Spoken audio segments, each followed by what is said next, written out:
El rechazo a la gobernabilidad de Dios sobre las naciones ha prefijado su destino desde hoy y hasta los tiempos finales. Salmos capítulo 9, versículos 15 y 16. Se hundieron las naciones en el hoyo que hicieron, en la red que escondieron fue tomado su pie. Jehová se ha hecho conocer en el juicio que ejecutó, en la obra de sus manos fue enlazado el malo. Es muy relevante que conozcamos que la acción poderosa de la palabra de Dios es igualmente aplicable tanto en naciones donde se proclama su amor, veracidad y existencia, como en aquellas que, a lo largo de su historia e incluso como rasgo cultural, se han caracterizado por rechazar a Dios y todo lo relacionado a su soberanía sobre toda criatura. Este ha sido y habrá de ser un aspecto imposible de separar de todo tipo de educación familiar, académica, intelectual y cultural, en el cual generaciones pasadas y presentes fueron y habrán de ser instruidas. Tal argumento queda constatado tanto en la experiencia empírica familiar propia, así como en las innumerables evidencias que a lo largo de la historia del hombre se han dado a conocer a través de diversos escritos y registros acerca del temor y la reverencia consecuente que se genera en su interior ante la innegable realidad sobre la existencia de un ser divino, a quien tarde o temprano se le habrá de rendir cuentas de los actos realizados en vida. Desde el momento que nos adentramos al escudriño de las Sagradas Escrituras y mediante la intervención divina del Santo Espíritu del Creador en la comprensión e interpretación de las mismas, reconocemos que, en cuanto al tema de las naciones que se plantea en la palabra, en la voluntad de Dios ha existido el anhelo de Él de consolidar a toda la congregación mundial de creyentes pertenecientes a generaciones pasadas, presentes y futuras, y convertidas por la gracia de su Hijo Jesucristo, a ser todos de un mismo sentir, solícitos en guardar la unidad del Espíritu en el vínculo de la paz, ser todos de un cuerpo en Cristo y un Espíritu, de la misma manera en la que fuimos también llamados a consolidar nuestra vida en una misma esperanza, un Señor, una fe, un bautismo, un Dios y Padre de todos, el cual es sobre todos y por todos y en todos, a que desde esta vida aprendamos a constituirnos en una nación, aunque espiritual por ahora, pero real, conformado por un pueblo consagrado a Él, con la capacidad de generar un sentido de pertenencia eterna y veraz, de tal forma que logremos así vernos a nosotros mismos siendo ya propiedad del reino de Dios, siendo asimismo ya y desde ahora gobernados por los principios y estatutos eternos estipulados en la palabra de Dios y teniendo nuestra ciudadanía en los cielos, de donde también esperamos al Salvador, al Señor Jesucristo, el cual transformará el cuerpo de la humillación nuestra para que sea semejante al cuerpo de la gloria suya, por el poder con el cual puede también sujetar a sí mismo todas las cosas. Tal anhelo del Creador se habrá de consolidar al final de los tiempos, cuando exista un cielo nuevo y una tierra nueva, y este primer cielo y esta primera tierra que hoy conocemos pasen,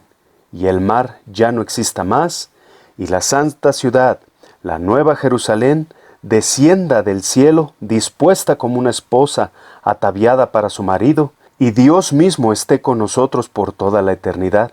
y que las promesas de que en Él seremos eternamente consolados, la inexistencia de la muerte, la ausencia del llanto, del clamor y del dolor, serán realidad en esta nueva nación, porque las primeras cosas que hoy conocemos y que son mayormente de agravio en las naciones, habrán pasado. Aunque de una sangre ha hecho Dios todo el linaje de los hombres para que habitemos sobre toda la faz de la tierra, y asimismo nos ha prefijado el orden de los tiempos y los límites de nuestra habitación, sin embargo, por ahora nos queda seguir adelante, viviendo en esta evidente realidad en la que existe una enorme multiplicidad de lenguas y dialectos, creencias religiosas, doctrinas e ideologías políticas, costumbres y hábitos culturales, que entre otros aspectos distan mucho de los anhelos del Creador. Y esto seguirá siendo repetido de generación en generación, porque para la ambición del ser humano no existe límite de tiempo, ni mucho menos se ha fraguado en alguna etapa de la historia misma. Podemos constatar a través de la misma que la historia del hombre se resume en guerras entre pueblos y naciones que no compartieron las mismas ideologías de aquellas figuras de renombre que hoy son recordados como conquistadores o como tiranos o como quebrantadores de la paz. ¿O acaso andarán dos juntos si no estuvieren de acuerdo? Estos, pues, para llevar a cabo sus planes de extensión de dominio e imposición de su influencia constitutiva sobre los pueblos y naciones dominadas, hicieron uso de las fuerzas armadas y del derramamiento de sangre para llevar a cabo sus fechorías. ¿Por qué sucedió así y seguirá pasando de esta manera?, te preguntarás. La respuesta inmediata que puedo compartirte es porque a grandes rasgos todos estos personajes bélicos que fueron en pos de sus propias ambiciones se han caracterizado por haber sacado a Dios de sus vidas. Y eso mismo ha pasado con aquellas naciones que, siguiendo los principios de algún sistema de gobierno emancipado de la soberanía de Dios, ha cobrado el cruel precio de innumerables víctimas, al poner en acción como forma de gobierno los principios y fundamentos de la misma. ¿Será acaso esto un rasgo característico muy trascendental para prefijar el destino de una nación? Permíteme citarte la experiencia misma del pueblo de Israel, cuando en tiempos de su siervo, el profeta Samuel, rechazó la soberanía de Dios y prefirió parecerse más a las demás naciones que eran gobernados por un rey terrenal. Para tal efecto, el rechazo del gobierno de Dios sobre sus vidas fue la primera causa principal de su futura ruina, y generaría en ellos una terquedad tal que aun a pesar de las consecuencias previamente anunciadas por el profeta que habría en sus vidas y en sus futuras generaciones, la misma Escritura nos cita que el pueblo de Dios, aquella nación que había sido librada con brazo fuerte y poderoso de la esclavitud de Egipto, eligió no oír la voz del siervo de Dios, reclamando para sí mismos, no, sino que habrá rey sobre nosotros, y nosotros seremos también como todas las naciones, y nuestro rey nos gobernará, y saldrá delante de nosotros, y hará nuestras guerras. Ante tales advertencias, ¿qué más reclamos podría hacer aquella nación o pueblo a Dios después de haberles dado a conocer futuras, permanentes y generacionales consecuencias que trae consigo el apartarse de su gobierno? ¿Acaso fue la voluntad de Dios que los hijos de los padres de su nación fueran tomados por siervos de un rey que eventualmente haría lo malo? ¿O que fueran tomados como reclutas para adiestrarse para la guerra, privándolos de sus familias?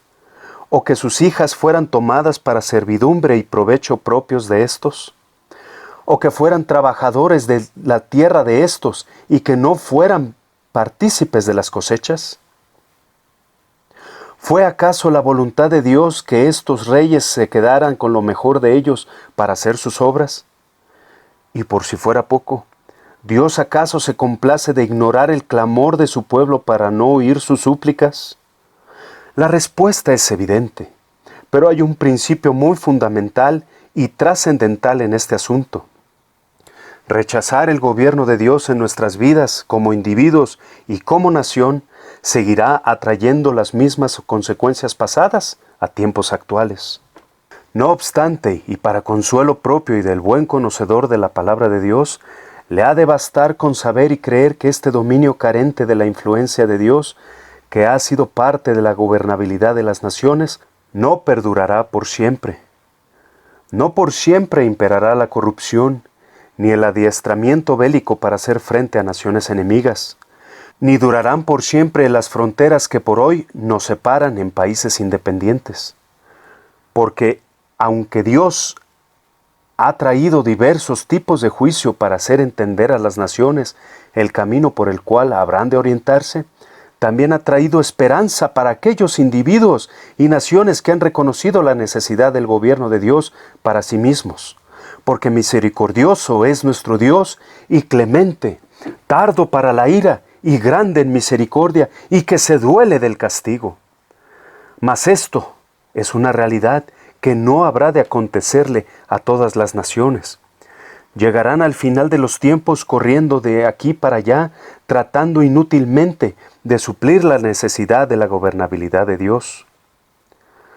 Tal conocimiento del carácter de Dios inundó el corazón del salmista para asegurar en estos versículos que aquellas naciones rebeldes del pasado y reservadas para el juicio del gran día de la ira de Dios, desde ahora y para siempre, se han hundido en el hoyo que hicieron. Han quedado apresados en la multitud de sus consejos ajenos a la voluntad de Dios y no prosperarán, pues Jehová ya se ha hecho conocer en el juicio que ejecutó. Esto, por supuesto, como hijos de Dios,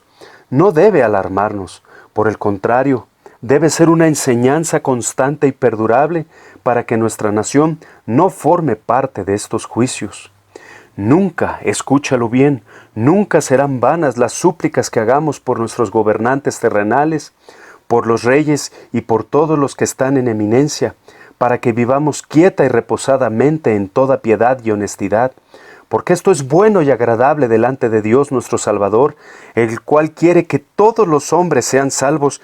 y vengan al conocimiento de la verdad. Es pues la inmutabilidad y permanencia de las promesas del Eterno Padre, al afirmar, he aquí, yo hago nuevas todas las cosas, y me dijo, escribe, porque estas palabras son fieles y verdaderas,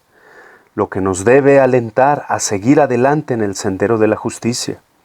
Seamos fieles en guardar nuestro testimonio y nuestro compromiso de estar constantemente delante de Él, intercediendo por el destino de nuestra propia nación. Pidamos pues para que la gobernabilidad de Dios, en la medida de lo posible, impere en nuestras familias y, si fuere probable, también en comunidades, colonias, vecindarios y ciudades, enseñándoles que es Dios mismo quien da a todos vida y aliento y todas las cosas. Seamos parte contribuyente al anhelo de Dios de que todos los hombres sean salvos y vengan al conocimiento de la verdad, si en alguna manera palpando puedan hallarle, aunque ciertamente no está lejos de cada uno de nosotros, ni de ellos, porque en Él vivimos y nos movemos y somos, como algunos de vuestros propios poetas también han dicho, porque linaje suyo somos. Amén.